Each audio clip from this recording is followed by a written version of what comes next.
Thank you very much, Dennis, and good morning, everybody. I think perhaps the strangest question that human beings ever ask themselves is this one, and you might like to reflect on whether you've ever asked yourself this question: why did I do that? It's a weird question, isn't it? Because you did it, presumably of your own volition, and now you're asking yourself why. It's not surprising that we're puzzled by other people's behaviour. We know other people are strange and do strange things, but it is surprising that we're so often puzzled by our own behaviour. Well, I guess the central theme of my new book and of my remarks this morning is that we shouldn't really be surprised when our own behaviour puzzles us, for a couple of reasons. One is that in Western societies we're very, very much held in the grip of the myth that humans are rational creatures, which means that when people behave irrationally, we're a bit shocked, and we think if only people would behave rationally, the world would be a better place and everything would work better. Well, when you look at the evidence, everything from falling in love to falling out of love, to politics, to business, to war.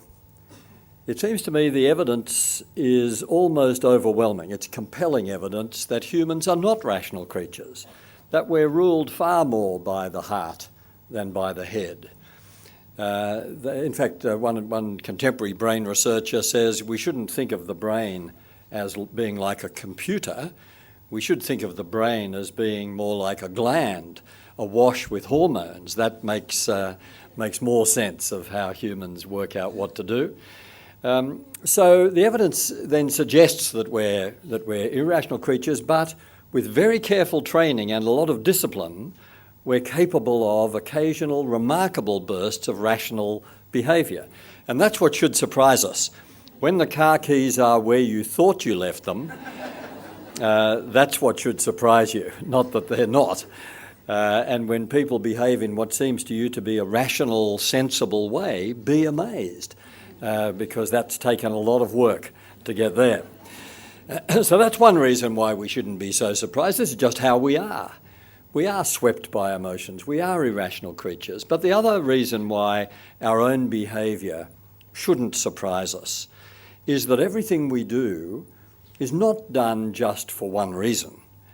Everything we do is the outcome of a constant, dynamic interplay, interaction, contest between a number of desires. I want to mention 10 of them this morning, a number of desires that drive us. Each of these desires would like to control us. They're like a bunch of kids punching the air saying, pick me, but if you let any one of them run your life, you're going to lead a very miserable and unbalanced life. Part of the art of living, in fact, is to recognise how these 10 desires do play such a big part in determining our behaviour and figuring out how to bring them into some kind of harmonious relationship.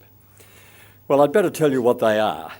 And I'm not presenting them in any order of importance. If you get hold of a copy of the book, you'll notice the chapters are not numbered.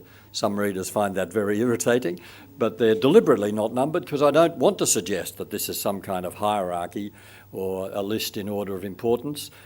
But I do think it's important to emphasise that one of the 10 desires perhaps warrants a bit more attention than the other 9, not because it's the most important, but because in any mix of desires driving particular bits of our behaviour, you'll almost always find this one, and that's the desire to be taken seriously. Now, that, of course, doesn't mean the desire to be thought of as a serious person. In Australia, that's more likely to be seen as an insult than a compliment. If someone, oh, isn't she serious? We don't like people to think we're too serious, but all of us want to be taken seriously, by which I mean we want to be noticed, we want to be accepted, we want to be appreciated, we want to be valued, we want to be understood. perhaps even as we reach older age, we want to be sure we'll be remembered. Some of you will be aware of the work of a remarkable English woman, now a very old lady, called Helen Bamber, who's devoted her life to the care of torture victims. And she began her career in this remarkable field when, as a young woman working for a charity aid organisation in the UK, she found herself at the gates of the Belsen concentration camp in Nazi Germany at the end of World War II. And standing there with other aid workers looking at the inmates of Belsen staggering out of the gates of the camp, Helen Bamber noticed one very frail woman, obviously spent, scarcely able to walk, and looking as though she was at the end of her life.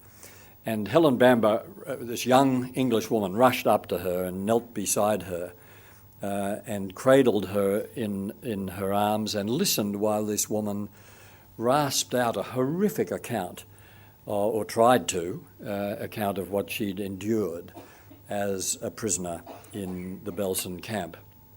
And while she was talking, Helen Bamber said to her, "I'm going to tell your story."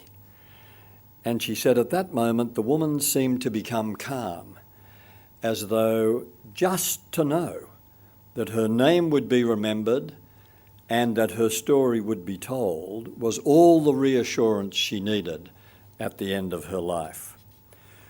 Well, we all need that reassurance, don't we? And not just at death, but in infancy and in adolescence and young adulthood and when we're having our midlife crisis and all the way through.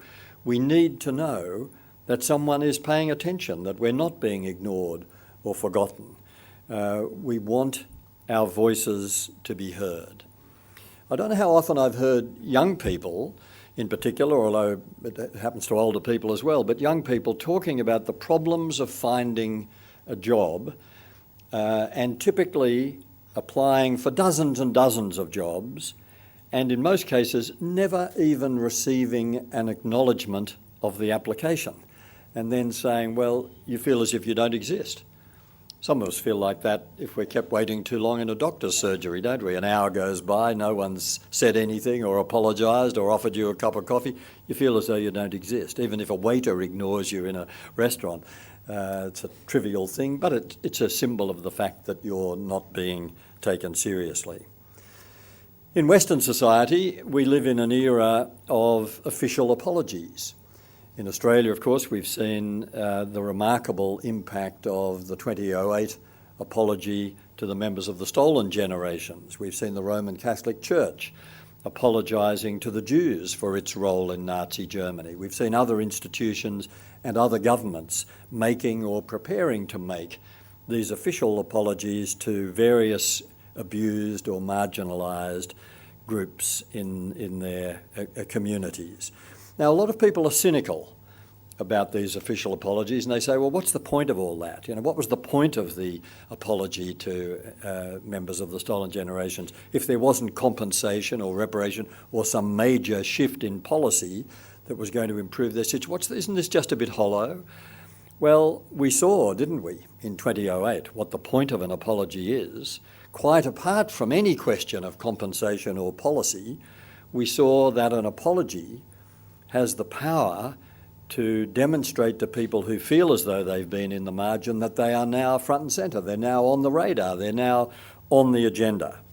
And we all need to know we're on the agenda. Isn't that why we hate being the victims of racism or sexism? Because we know we're not being taken seriously as the unique individuals we know ourselves to be. We're just being lumped in with a group. She would do that, she's a woman. What an insult.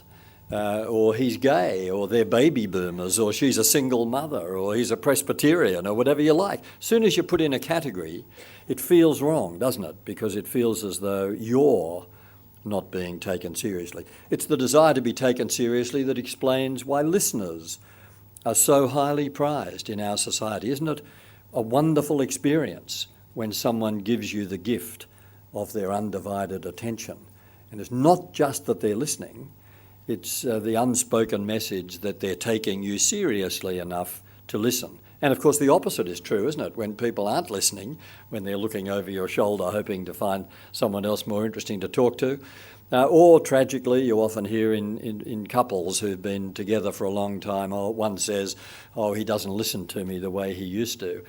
The tragedy, of course, is we know that isn't really the point. Listening is a symptom. What's really being said is he doesn't take me as seriously as he used to be, as he used to. We all need to know that someone is taking us seriously, even if it's only the dog. Some people do acquire a dog so that when they come home after a tough day, the dog will reliably wag its tail and take us seriously. But most of us need two-legged reactions as well as four-legged. Perhaps counterintuitively, it's the desire to be taken seriously that explains why minority groups in any society, ethnic minorities, religious minorities, typically thrive on persecution.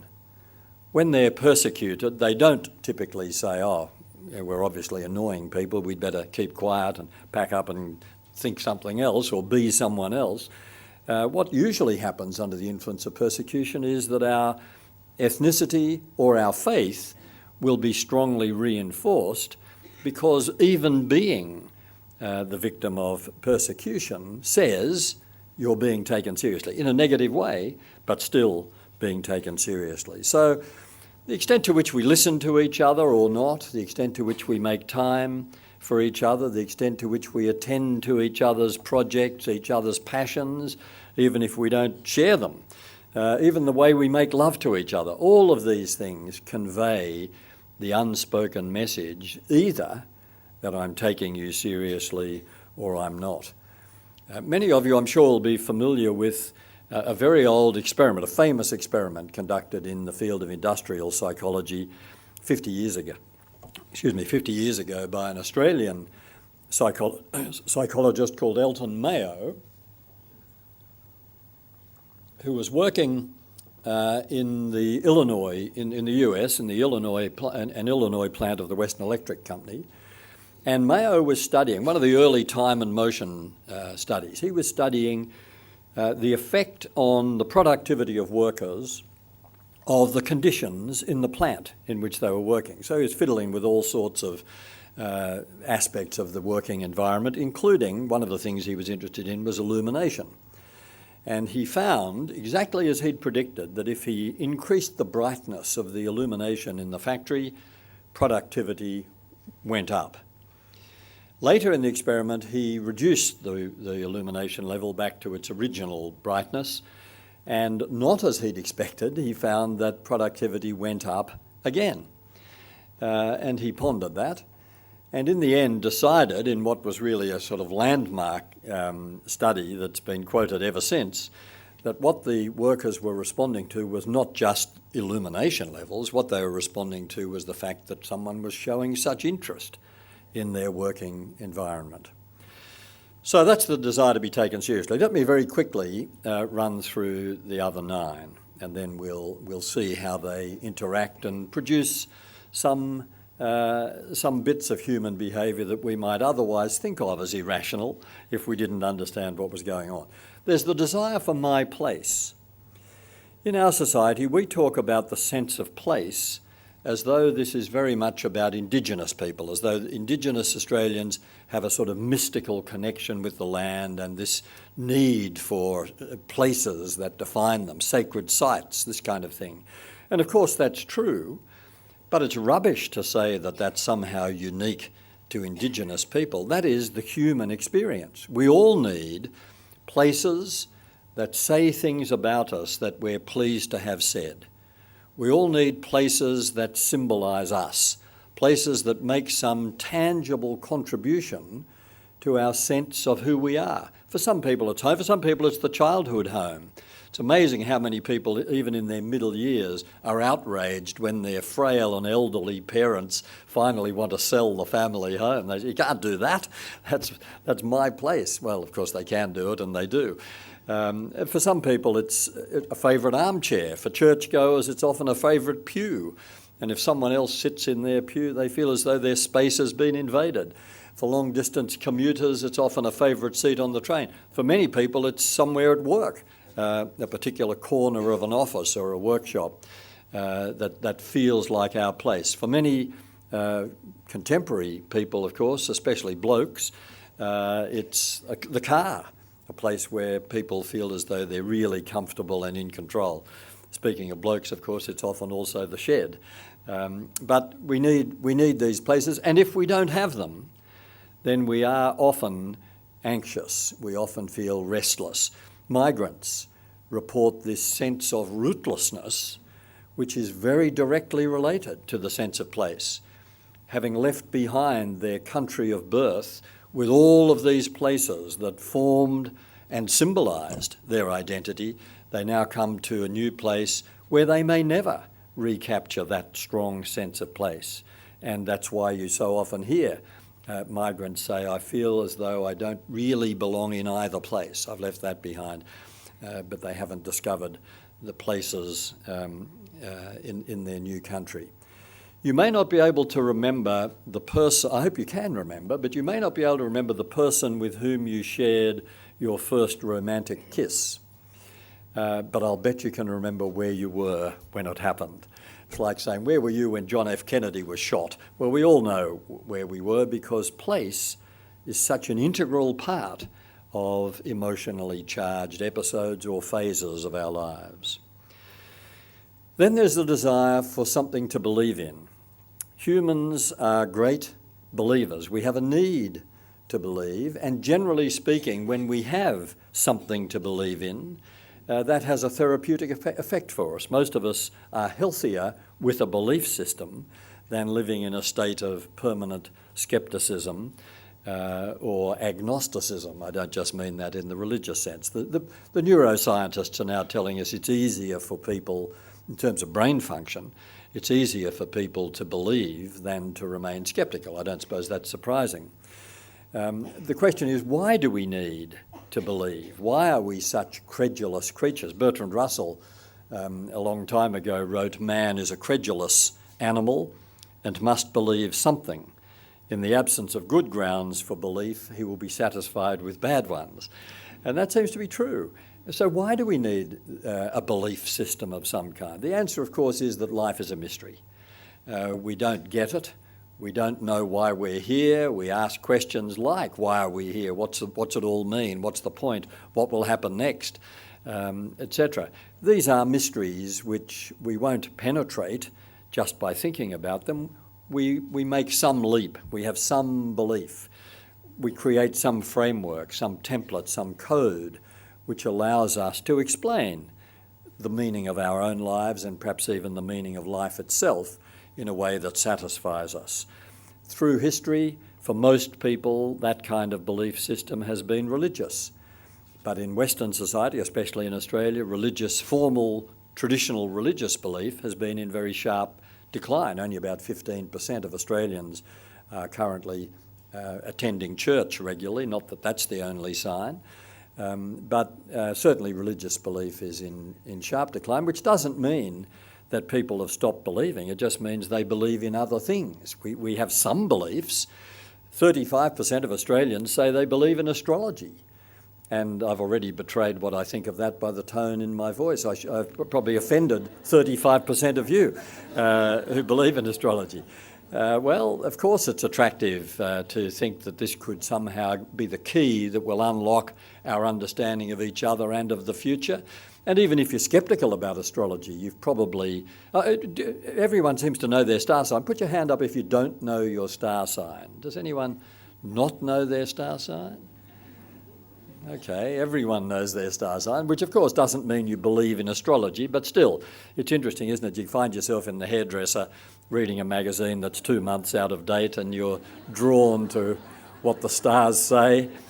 And if only you could remember what was happening to you 2 months ago, you'd be able to check. And I remember hearing someone say, look, all this astrology stuff is all rubbish. On the other hand, my husband is a textbook Aries. Well, it might be superstition. It might be conspiracy theories. It might be the free market There are people who think that there are some kind of economic laws that will help us make sense of the meaning of life. If you doubt the power of human belief, if you doubt our need to believe, and if you doubt the therapeutic effect of belief, just take a look at the famous medical phenomenon of the placebo effect. I'm sure you're familiar with this. A medical researcher testing the efficacy of a new drug will recruit 2 samples of people. One sample will receive the drug. The other sample, matched sample, will receive a placebo, a piece of chalk, sugar-coated or something that looks like a pill. They all know that half of them are going to get the drug, half of them are going to get the placebo. No one knows which they're getting. And in hundreds of published papers on this kind of research, it turns out that about 30% of the people swallowing the chalk experience the therapeutic effect associated with the drug. And if you think that's remarkable, here's an example of the placebo effect from surgery. If you've recently had an arthroscopy on a knee, do not listen for the next couple of minutes. This was an experiment published in the New England Medical Journal, totally respectable journal, fully scientific experiment in which a sample of people, a number of patients due to have an arthroscopy operation on a knee, were divided in half. Half of them had the surgery. The other half had an incision in the skin that was sewn up, no surgery. And you know what happened. The researchers reported that there was no statistically significant difference in pain relief or knee function between those who had the surgery and those who thought they'd had the surgery but didn't. So it wouldn't do to be too sceptical about faith healing, would it? Then there's the desire to connect. We all know about the desire to connect. We know that communication is our lifeblood. We need to be part of communities. That's the core belief of everyone in this room, I guess. So we know about the human desire to connect. But it's not just the desire to connect with each other, it's also the desire to connect with ourselves. The ancient Greeks said, know thyself, and for most of us it's a life's project, isn't it, trying to figure out who we are. My psychological hero, an American psychotherapist called Carl Rogers, reflecting on 40 years of psychotherapy, said, there is only one problem. And what he meant was that it didn't matter what his patients were bringing to the consulting room, didn't matter whether it was a dysfunctional relationship or a drug addiction or a phobia or whatever it might be. In the end, it always came down to, who am I? What kind of person am I that's got into this situation? So we need that desire to connect with ourselves, and of course there are many, many strategies for doing that, which I won't explore now. But there's another dimension of our desire to connect. We also desire to connect with the natural world. And again, when we lose that sense of connection, just as we lose the sense of connection with our local neighbourhoods and communities, we do feel restless. Which is why people who live on the 14th floor of a high-rise apartment block in Melbourne will typically have a pathetic little pot plant struggling for survival on the balcony, as though to say, I know there's a natural world out there and this is my little symbol of it. Go down to the St Kilda Pier any evening at dusk and watch all the people enthusiastically lining up waiting to see the penguins appear, just for a little link with the natural world. It's why people keep pets. It's why people love bushwalking and swimming and doing all these things that put them into the natural world. Some of you are old enough to recall the pet rock phenomenon of the 1970s, when a slick Californian marketing type successfully marketed hundreds of thousands of pet rocks to the world, including a handbook on how to care for your pet rock. And now, most people found their rocks to be deeply unresponsive as pets, but they sat on the mantelpiece reminding us that there is a natural world out there and we're part of it. Then there's the desire to be useful. I don't think I really have to say anything about this. One of the deepest of all the drivers of our behaviour. It's easy to be cynical about humans, but let's remember that it's in our nature to be useful. And if you doubt that, just reflect on how you would feel if at the end of your life, or now, people's assessment of you was, she's pretty useless. He's been a useless father. She's a useless person around the office. He's a useless member of the community. It's the ultimate put down, isn't it? To be told that we're useless.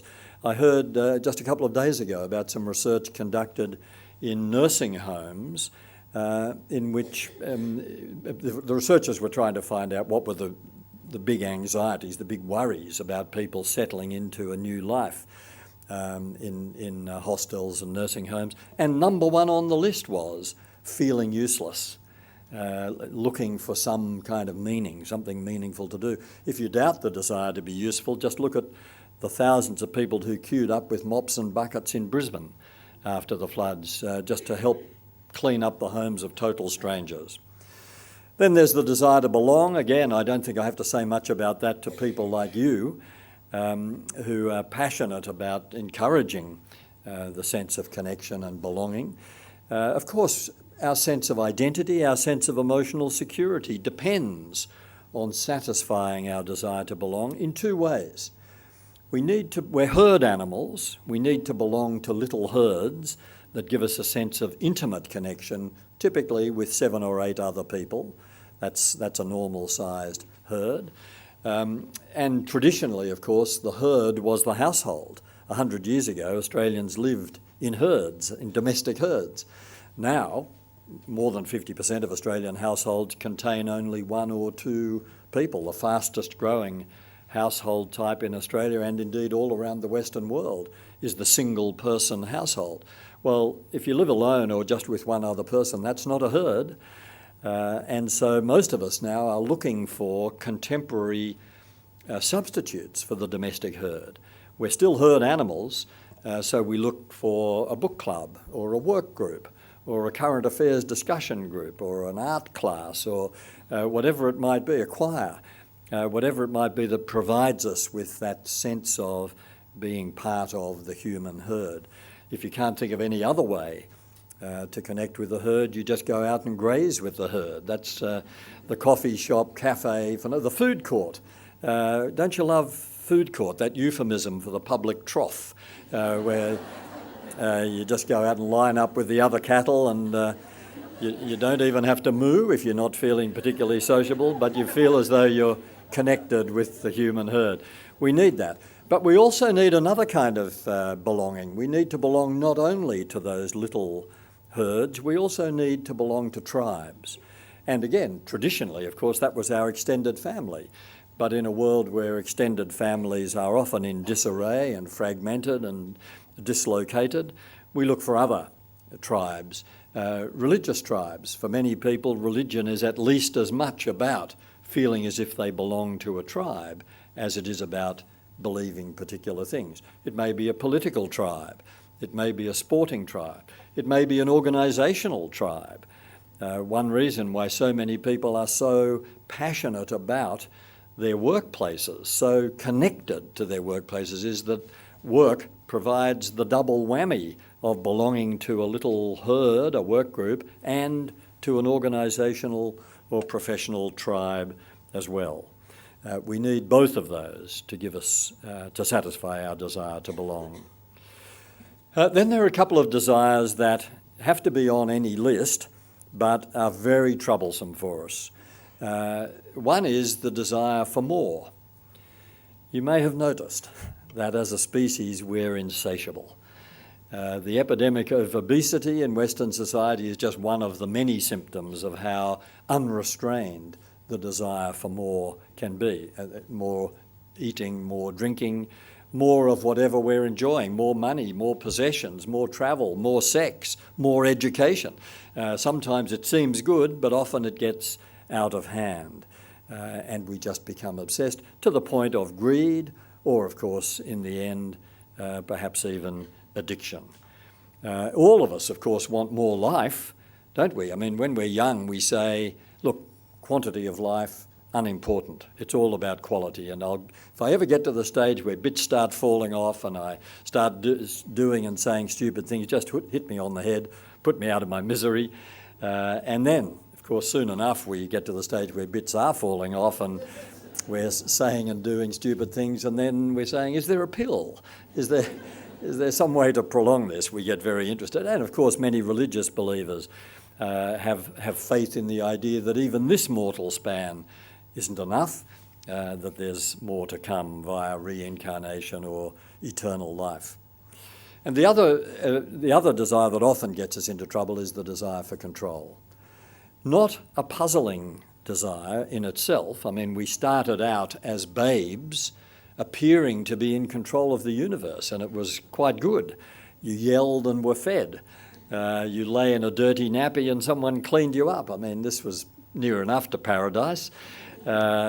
If you could have snapped your fingers, it was all happening with the snap of a finger. But then, of course, we started to grow up and become socialised and to realise there were lots of other people around us who also thought they were at the centre of the universe, and we'd have to figure out some kind of cooperative arrangement if we were all going to survive in reasonable harmony. So the desire for control has deep origins within us. And, of course, if we feel as though we've lost control, that can produce neuroses, and all the classic human phobias are about loss of control. Fear of flying, fear of travelling in lifts, fear of crowds, fear of open spaces, fear of sitting too far from the exit in a theatre. All of these things which really trouble, often disable people, are the classic signs of the fear of loss of control. The problem with the desire for control is that we are often looking in the wrong place for control. In particular, the big mistake most of us make for most of our lives is we think we can control other people. And it takes us a long time to figure out that whether it's your spouse or your kids or your colleagues or your employees or your neighbours or anyone else, you can't control them. The only life you can control is your own life. If you're dealing with circumstances beyond your control, the only thing you can control is your response to those circumstances. But most of us stumble on feeling as though other people should conform to our wishes, and so we're constantly frustrated and disappointed. For many people, a belief system is a form of control. If you feel as if you can understand what's going on, that helps you to feel a bit more in control of it. Well, two others, the desire for something to happen. All of us need things to look forward to. We all need stimulation. We need things. We're very odd about this, by the way. We say we resist change. In fact, many of us do resist change if it seems to be too significant, too revolutionary. Many Australians, many Westerners have resorted to tranquilizers and antidepressants in vast numbers over the last 20 years to help cope with the relentlessness of contemporary social, cultural, economic, technological upheavals of various kinds. Yet the truth about us as a species is that we thrive on change. We all need emotional stability. We need to know we're securely loved, perhaps by a partner or family or a circle of faithful friends. But beyond that, all our dreams of stability and certainty and predictability both unhealthy and ridiculous. And in fact, we kind of know that, don't we? When we have got things apparently under control, perhaps even got the CD collection in alphabetical order, then we sit back and say nothing ever happens. And so we look to go on an adventure holiday or do something. But mostly we can rely on other people to provide all the stimulation we need. But people say, look, people are beginning to realise you've got to have uncertainty in your life in order to keep the brain plastic, keep yourself alert and alive and so on. Many people are doing a crossword a day to achieve this. Well, I have grave news. If you enjoy doing crosswords, by all means do crosswords, but don't expect them to keep the brain active or keep you young. A crossword a day is just another habit. Once you've mastered the art of the crossword, it's not really the challenge you're looking for. What you need is people. What you need is people to crash into your lives with bad news or good news or just to be there. Have a couple of teenage kids in your life. That'll keep you stimulated. That'll keep the brain plastic. It's other people, social contact. If you walk down the road and start talking to people in the shop, that's what'll keep the brain plastic.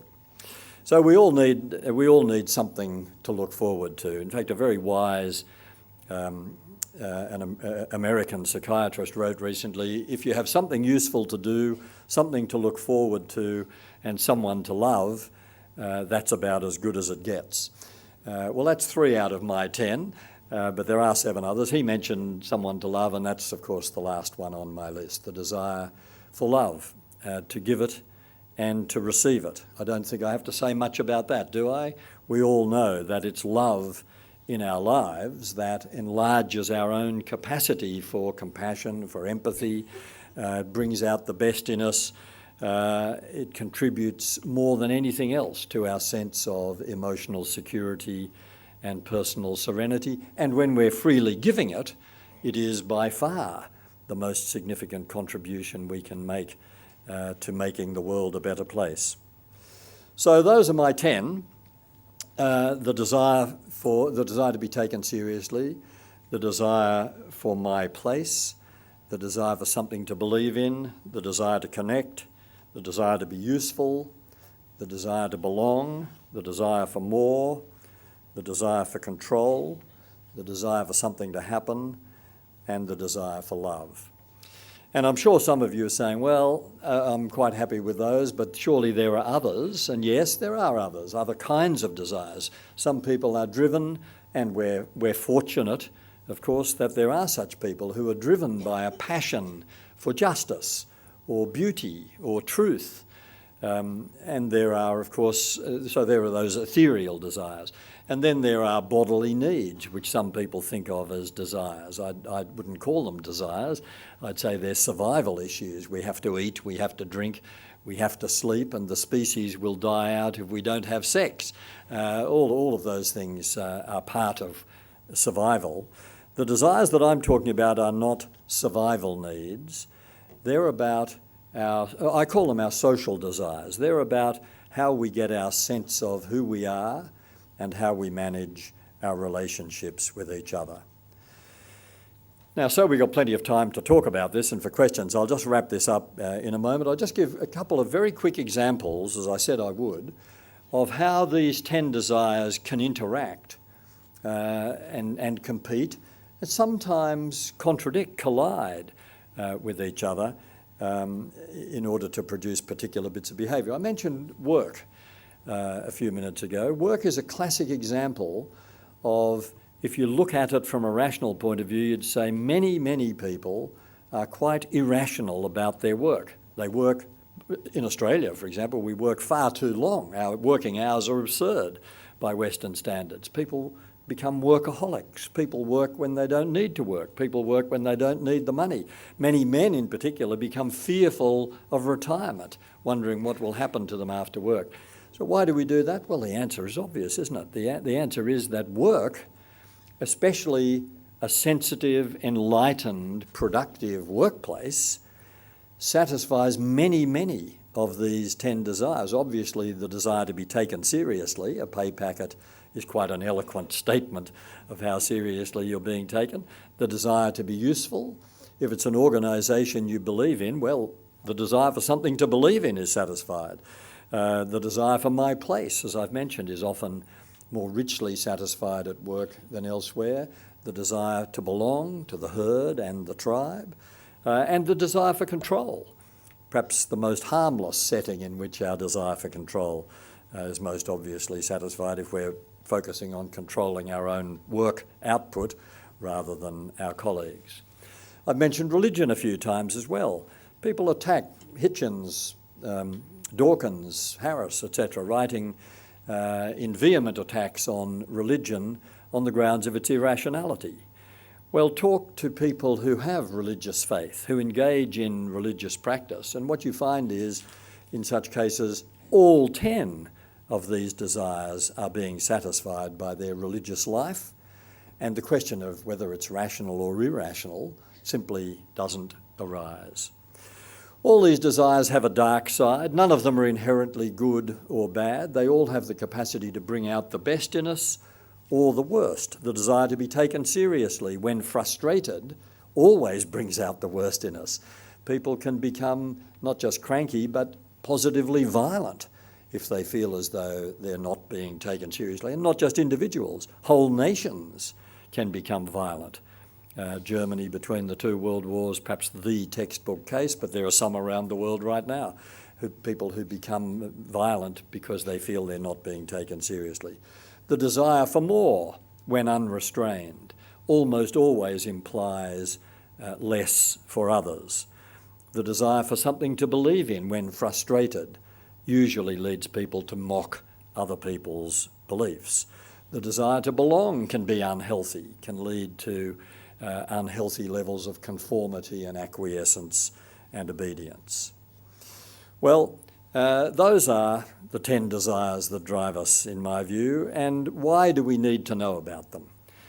I hope it's obvious why we need to know. It seems to me it is helpful to have a better understanding. For example, in a relationship, we will often feel the contest between the desire for love and the desire for control. But when the desire for control enters a loving relationship, that almost always spells trouble, even though many brides, perhaps most brides, have been heard to say, once I've got him, I'll fix him. They usually wake up after a little while that won't be possible. But yes, there are these tensions. We need to know what these tensions are. It's perhaps one of the ways of knowing ourselves better, to recognise that a frustrated desire is going to be troublesome, and we can recognise where that's come from. But the much greater value in this sort of analysis, it seems to me, is to encourage us in dealing with others to recognise that they too are struggling to reconcile, to harmonise the same 10 desires that we are, and it is as much of a struggle for them as it is for us. Perhaps that's an encouragement to a little more patience, a little more kindness, and a little more compassion. Thank you.